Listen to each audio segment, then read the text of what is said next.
contraste estamos recitando una parte muy auspiciosa. Y hay un dicho en el budismo: cuando tú estás recitando un sutra, una oración, y entra una persona, esa palabra coincide con el karma de la persona. Así que vas a ser una gran maestra en el futuro. Muy bien. En el Dharma. Bienvenidos a otra sesión de la práctica del Bodhisattva. Estamos en la página, mejor dicho, en el verso 17, porque podéis tener diferentes ediciones en el futuro. Entonces, antes vamos a recapitular hacer un resumen de lo que hemos visto y tocar un tema que para muchos de nosotros puede ser nuevo, que es el bodhicitta absoluto. Entonces, vamos a empezar desde el principio. El bodhicitta último, o el bodhicitta absoluto, se adquiere cuando uno experimenta directamente la realidad última. Tenemos una cita de Maitreya en su famoso Sutra Lamkara, que es un resumen de todos los sutras mahayanas del Buda, uno de los textos más famosos. Y dice Maitreya: cuando los Budas perfectos sean satisfechos, cuando se ha logrado la acumulación de sabiduría y mérito, nace la sabiduría no conceptual en relación a los fenómenos. Se conoce como lo último, o el estado último. Entonces, para empezar, hay esta frase que es un tanto curioso para nosotros: cuando los Budas perfectos sean satisfechos. Lo vemos mucho en el Vajrayana, pero aquí también en el contexto del Paramitayana aparece esta frase. O sea, esto quiere decir que para lograr la acumulación de sabiduría y mérito, que es lo que logra esta experiencia última de la verdad, primero tenemos que de alguna manera satisfacer, ¿no?, a los maestros, a los Budas, para recibir enseñanzas, para saber qué es mérito y sabiduría, para desarrollarlo en el camino. Entonces, este estado, esa experiencia o esa cognición de la verdad última nace como consecuencia de haber desarrollado mérito y sabiduría intelectual de lo que es esa verdad, ¿no? Y eso a su vez nace de haber recibido enseñanzas, ¿no?, de los maestros, y eso nace de haber ganado la confianza de esos maestros, ¿no?, haciendo ofrendas, siendo respetuoso y demás. Entonces, gracias a la acumulación de mérito y sabiduría, uno tiene una experiencia directa de esta verdad última, y esto le llamamos el logro del primer bhumi, o el primer nivel de la iluminación, cuando uno ve directamente la verdad. Entonces, ese estado no dual, no conceptual, una absorción meditativa donde uno directamente percibe la naturaleza última de todos los fenómenos, de alguna manera tomamos contacto con la mente iluminada. Eso es la mente iluminada.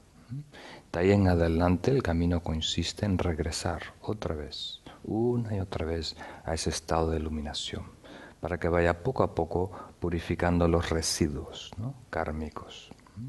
Pero el velo de la ignorancia ahora se ha quitado, ¿no? Lo único que persiste en nosotros son estos patrones o estos residuos kármicos. Entonces, esto es importante, este contexto, para entender lo que es el bodhicitta relativo. Entonces, cuando ese bodhisattva surge de esa meditación, de esa verdad última, ¿no?, esa mente, ese estado mental, se manifiesta como el bodhicitta relativo, o la mente iluminada relativa, queriendo decir en un contexto dual donde de repente se encuentra rodeado de otros seres. Y por supuesto, es tan simple como un deseo incontrolable de regresar a ese estado de iluminación. Y cuando decimos regresar, eso incluye a todos. Incluye a todos por igual. En nuestra realidad, el sufrimiento tiene dueño. La dicha o la alegría, el placer también tiene dueño, pero la perspectiva de un bodhisattva que ha descubierto, ¿no?, que no hay tal cosa como el ego, ¿no?, que no hay distinciones entre personas, ¿no? Entonces, la búsqueda de la iluminación es la búsqueda o el proyecto mayúscula de todo lo que es vida, por igual. Entonces, lo que me interesa a mí, me interesa igualmente para los demás. Hay una distinción relativa, pero no sustancial, no última. Entonces, esta mente, este bodhicitta, como dijimos en las previas sesiones, es una disposición, porque es más que un deseo, es algo que se apodera de nosotros, define nuestra perspectiva, nuestra motivación y nuestra meta, ¿no?, de llevar a todos los seres a ese estado de perfección. Eso es lo que llamamos la bodhicitta última. Y hay diferentes maneras de categorizar o explicar diferentes aspectos de esta bodhicitta relativa. Como dijimos, había 100 comentarios en la antigua India de Shantideva.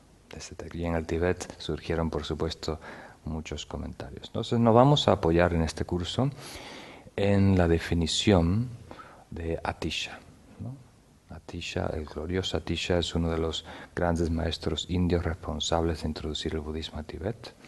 Y es la explicación en la que se apoyan la mayoría, o yo diría todas las tradiciones tibetanas, ¿no? Especialmente mi maestro Khenchen Abir Rinpoche, cuando él enseñó este curso,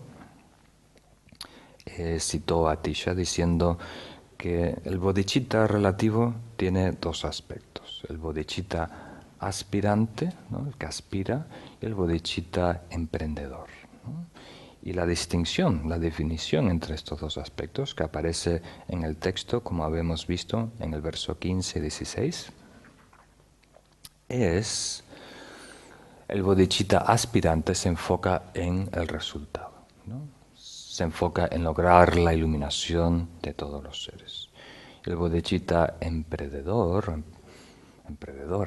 se enfoca en las causas de esa iluminación, o sea, en la práctica de los 6 paramitas, ¿no?, en el hacer, ¿no?, cómo trabajar, cómo practicar para lograr esa iluminación. Entonces son dos aspectos de una misma cosa. Entonces el bodhicitta aspirante es el compromiso de lograr el resultado, de lograr la iluminación de todos los seres. Entonces tiene dos objetivos, dos metas, tanto tu iluminación personal, nuestra iluminación personal, como la de los demás. En una sola aspiración incluye esos dos objetivos, esas dos metas. Y la bodhicitta emprendedora es el compromiso, los dos son compromisos, ¿no? Es un voto, podríamos decir, que uno asume, uno adopta. Uno se compromete a las causas, a practicar los paramitas. Entonces este bodhicitta emprendedor aún mantiene simultáneamente el bodhicitta aspirante, ¿no? Si uno emprende un viaje a Madrid, aún persiste en nosotros, ¿no?, el deseo de lograr, ¿no?, llegar a Madrid, a Atocha, ¿no?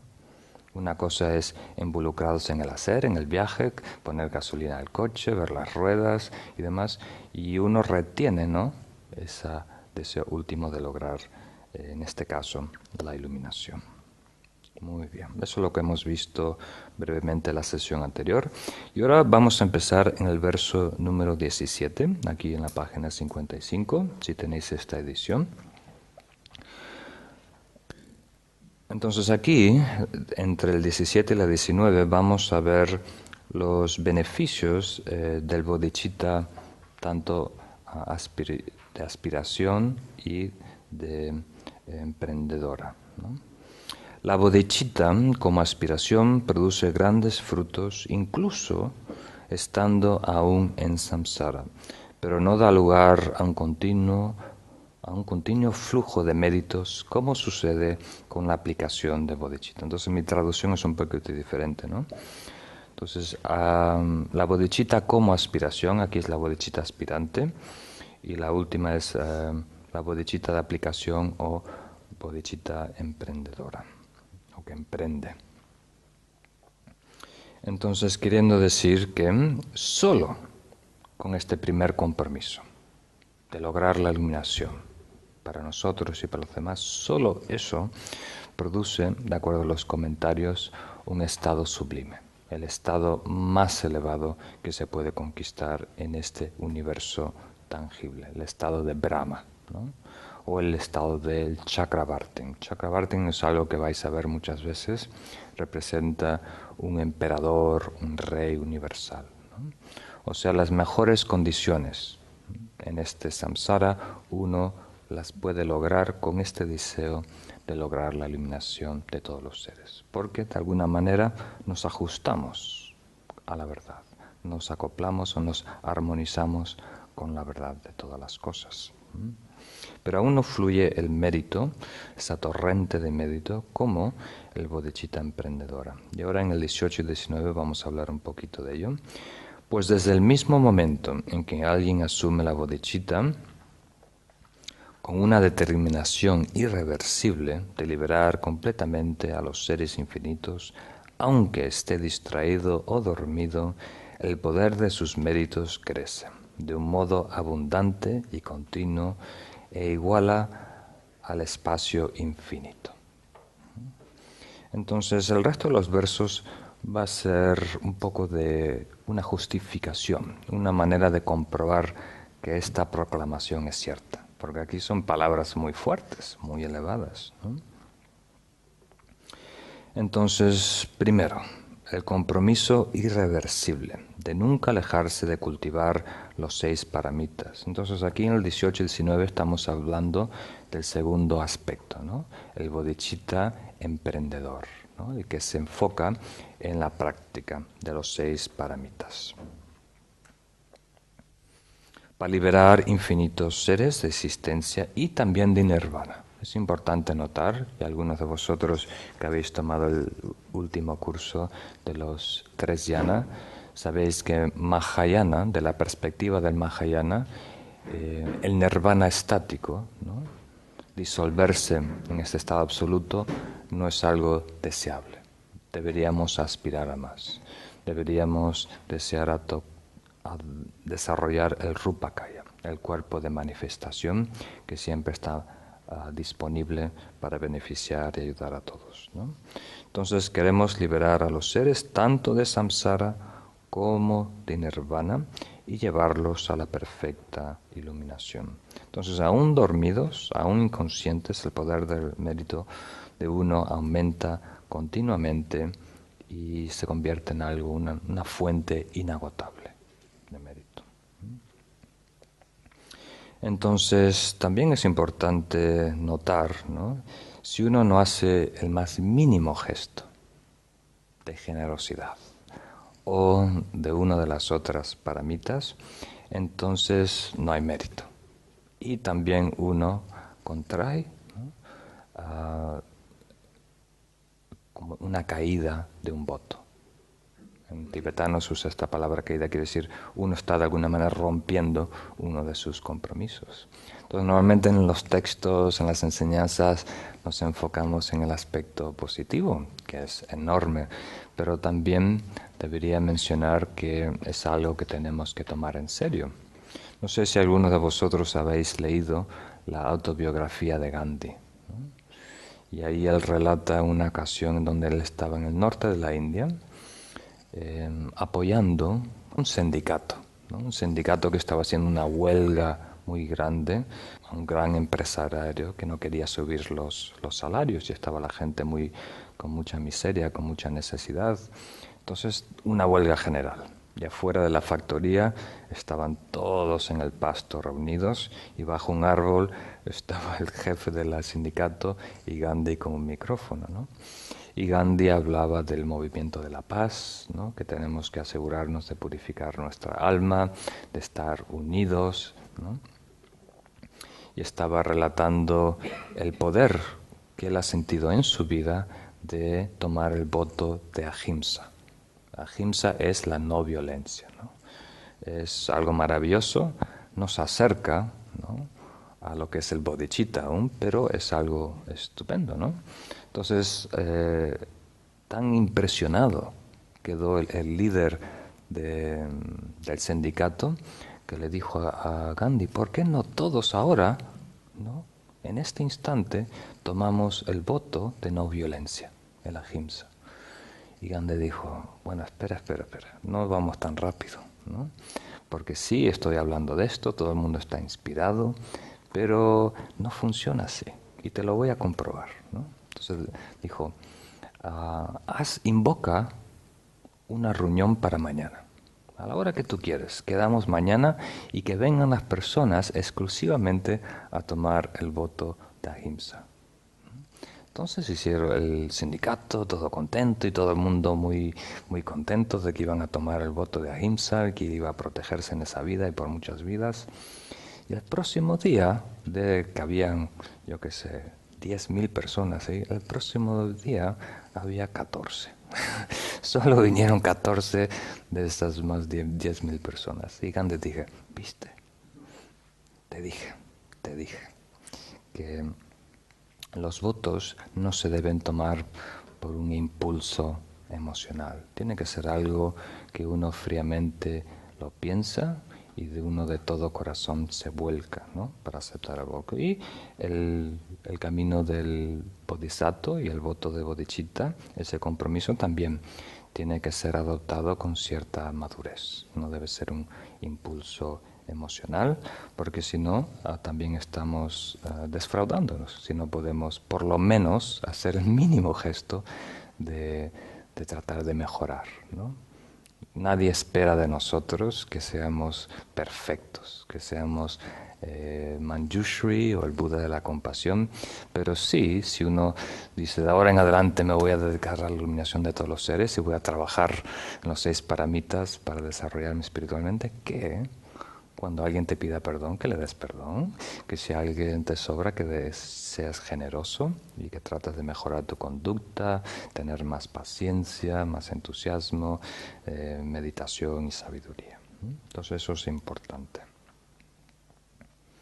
Entonces, a continuación, ¿no?, viene una serie de versos que tratan de demostrar los beneficios de bodhicitta. Entonces, en debate, en budismo, las posiciones o las posturas filosóficas o las premisas se comprueban por 3 cosas, ¿no? Una es cognición válida, ¿no? O sea, que si una persona sana, ¿no?, ve esa pared amarilla, entonces otra persona sana ve esa pared amarilla, se puede decir que objetivamente eso es una realidad, es un hecho, ¿no? La otra es lógica, ¿no? A través de sentido común y lógica tú puedes argumentar, ¿no?, y defender tu premisa. Y la tercera, especialmente si estás dialogando con un budista, es una cita del Buda, ¿no? Si estás dialogando con alguien de otra religión, no puedes citar al Buda porque no es una, ¿cómo se dice?, una base compartida, ¿no?, una referencia. Entonces son esas 3 cosas. Y aquí empieza en el verso número 20, Shantideva citando el Buda. Y está citando el sutra que pidió Subbado. Y aquí les tengo una pequeña resumen de ese sutra, donde se dice, si para el beneficio y felicidad de seres infinitos, yo me pongo la armadura de la valentía, con esto que es una analogía para decir yo adopto el bodhicitta, yo de ahora en adelante me planto firme y me dedico al bien de todos los seres. Las raíces de la virtud, eternamente enfocadas en el beneficio y felicidad de todos los seres, también serán infinitas, ¿no? Raíces de virtud, esto tenemos que mencionar porque lo vais a escuchar algunas veces. Nos suena natural para nuestro paladar. Virtud sabemos lo que es. Aquí estamos la raíz. Entonces es lo equivalente a mérito, ¿no? Es karma positivo. Karma positivo que va a generar, va a producir, nos va a acercar a la virtud, ¿no? Entonces, aquí cuando veis la palabra raíz de virtud, está hablando de karma positivo o mérito. Entonces, una cita que brevemente el Buda dice: si esta aspiración se enfoca en seres que son infinitos, ¿no?, entonces el mérito que produce también tiene que ser infinito, si la referencia es infinita, ¿no? Esa es la cita del Buda. Y a continuación Shantideva trata de explicarlo usando razonamiento. De ahora en adelante, del verso 21 al 26, vamos a ver diferentes argumentos para, más que nada, desarrollar fe en nosotros y entusiasmo para adoptar el bodhicitta. Este es todo el propósito que tiene Shantideva en este capítulo, ¿no? Entonces el 20, como ya lo definimos, pero lo leemos de todas formas. Esto es algo que el Tathagata, en el sutra que pidió Subhadhu, lo explicó usando razones para el beneficio de aquellos inclinados a vías inferiores. Vías inferiores quiere decir a resultados espirituales, pero peores. Buscar una mejor encarnación, buscar un paraíso, buscar el nirvana estático, ¿no? Entonces, en el 21 empezamos, 21 y 22 van juntos, empezamos con un argumento, tal como dice la cita anterior, el objeto inmensurable. El mérito que produce bodhicitta debe ser infinito porque el objeto a cual se asocia es también inmensurable. En el budismo vais a ver que prefieren la palabra inmensurable que infinito. Hay un pequeño problema lógico con infinito, pero lo veremos en otra oportunidad. Si aspirar a curar tan solo el dolor de cabeza de otros seres con una intención altruista genera méritos incalculables, ¿qué decir entonces del deseo de disipar el sufrimiento interminable de todos y cada uno de los seres y dotarlos de cualidades ilimitadas?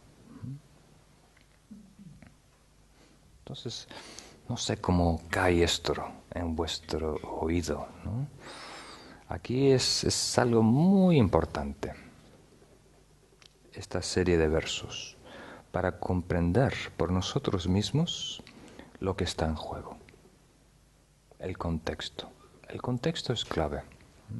Entonces, lo hemos visto en algunas ocasiones. La mejor manera de explicarlo a lo mejor es entendiendo estos 5 niveles que suelo relatar, ¿no? A nivel más manifestado, más obvio y más inmediato, tenemos que atender el sufrimiento, tanto físico, mental o emocional, ¿no?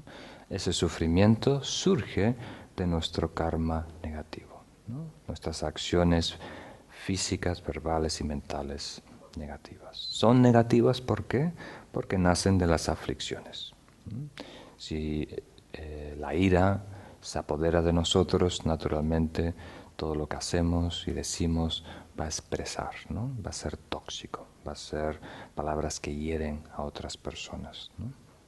Y estos estados aflictivos, tanto el deseo como la ira, como la confusión y todas las emociones que desembocan de esas 3 primarias, nacen del egocentrismo, una exagerada preocupación por nuestro bienestar.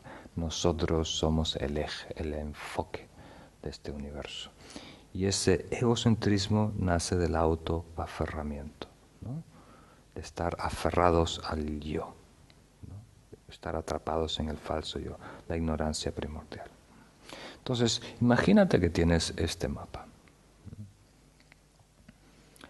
Lo que deberíamos hacer, lo que debe hacer cualquier persona consciente, y más un bodhisattva, es atender a todo. Todos estos niveles son malestar, tienen cierto nivel de sufrimiento. Hay que atender las injusticias en el mundo, el hambre, la pobreza, ¿no? La desigualdad. Hay que atender todas las acciones nocivas de los seres que produce eso, ¿no? Hay que introducir una ética muy pura en en el mundo. Y aún más, aunque tengamos las leyes más rígidas, ¿no? Si hay aflicción en el corazón, en la mente, en el alma de las personas, va a haber guerra. Va a haber guerra, va a haber robo, va a haber manipulación, injusticia. No se puede lograr paz en el mundo por muchas estructuras, leyes, ¿no? Por muchos recursos, por muchas personas que donen dinero, si no atendemos a las aflicciones, ¿no? Muy importante. Y eso se hace principalmente con la meditación, apaciguando las emociones aflictivas. Pero podemos lograr apaciguar completamente las emociones aflictivas. Si vosotros hacéis un retiro de 10 días, o a lo mejor un mes de shamatha, se reduce enormemente la manifestación, ¿no? El aspecto activo de las aflicciones como ira, como deseo. La mente está equilibrada, hay un gozo natural, tanto en cuerpo como físico. Pero si hay egocentrismo, va a resurgir, la aflicción va a resurgir. Apenas alguien se burla de ti, te critique, alguien te escupe, alguien te ignora, alguien te estafa, otra vez, ¿no? Surge ira, enfado, violencia, ¿no? Y podemos reducir el egocentrismo con el amor y la compasión, ¿no? Pero si reducimos este enfoque, estamos totalmente enfocados allá afuera, hay una actitud de ecuanimidad, todos valen lo mismo, ¿no? Va a resurgir el egocentrismo si hay ego, si hay un yo, si la referencia es mí, yo estoy viendo, interpretando, sintiendo. ¿Captan esa idea? Entonces, tenemos que atender a todo. Tenemos que atender a las personas que sufren, atender a las causas de ese sufrimiento, atender a los estados nocivos, aflictivos que producen todo este caos en este mundo, atender al egocentrismo, que es esta distorsión masiva, y la ignorancia fundamental. Pero imagínate que no tienes todos los recursos del mundo, que no tienes todo el tiempo del mundo, ¿no? Entonces uno tiene que ser selectivo, ¿no? Imagínate que tú tienes 1 billón de euros, solo 1 billón de euros, que las necesidades que hay en el mundo, eso es una gota en el desierto. Y Bill Gates, ¿no?, te paga a ti un salario para invertir su dinero, que tiene una fundación ahora que está recaudando dinero de muchos billonarios de todo el mundo, donde dan 50% de su patrimonio a esta fundación para ayudar al mundo, básicamente, ¿no? Entonces, tu trabajo es gastar este dinero, ¿no? ¿Cómo mejor invertir este dinero para ayudar a las personas? Entonces, tú tienes ¿cómo se dice? El gobierno anualmente hace un presupuesto. Tú tienes tu presupuesto anual de la fundación. ¿Qué porcentaje de ese 1 billón de euros vas a invertir, ¿no?, en necesidades inmediatas, después en preventivas, después en atender y cultivar una mente sana, después en crear más altruismo en el mundo y después más sabiduría de comprensión de quién soy yo?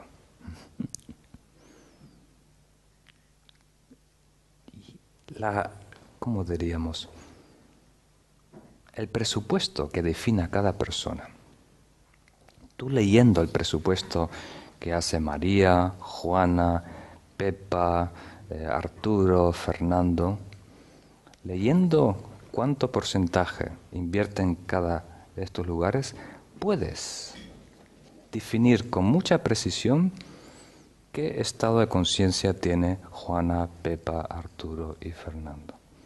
Entonces, personas que están viviendo al día y día no pueden tolerar el sufrimiento inmediato de las personas. Van a invertir 90% aquí. No saben de esto, no se entera de esto. A lo mejor se les ocurre un poco en vacunas, un poco en educación, ¿no?, para prevenir enfermedades y cosas así. Pero un bodhisattva que tiene esta perspectiva amplia, de muchas vidas, muchas generaciones, ¿no? Que comprende esta relación causal. Va a atender esto, va a atender esto, va a atender, pero principalmente se va a enfocar en estos dos. Va a tratar de ir a las raíces de esas causas. ¿Tiene sentido? Entonces, en este verso, cuando leímos, si aspirar a curar tan solo un dolor de cabeza, es algo noble, ¿no? Todas las culturas, independientes si tienen religión o no religión, si tienen educación o no educación, cuando alguien es altruista y acude a ayudar a alguien, es lo más lindo que pueda haber. Alegra a todas las personas, todo el mundo lo aprecia, ¿no? Entonces, si apreciamos a alguien que trata de satisfacer el dolor de una cabeza, ¿no? En un día de una persona, imagínate lo valioso, lo importante, lo significante que es alguien que está tratando de anular la raíz de todos los problemas de todos los seres de todos los tiempos, ¿no? Es inimaginable la comparación. Si tú aprecias a alguien que da de comer, ¿no?, a los pobres, ¿no?, entonces tenemos que valorar el bodhisattva que se empeña en lograr la iluminación de los seres 1.000.000.000 de veces más. Ese es el primer argumento, ¿no?, comparándolo. ¿Qué decir entonces del deseo de disipar el sufrimiento interminable de todos los seres y cada uno de los seres y dotarles de las cualidades ilimitadas? No solo aliviar estos malestares, sino dotarles, capacitarles, darles las herramientas para que ellos encuentren una felicidad sostenible, independiente. Muy. Si uno comprende lo que está en juego, es lo más digno de ser valorado.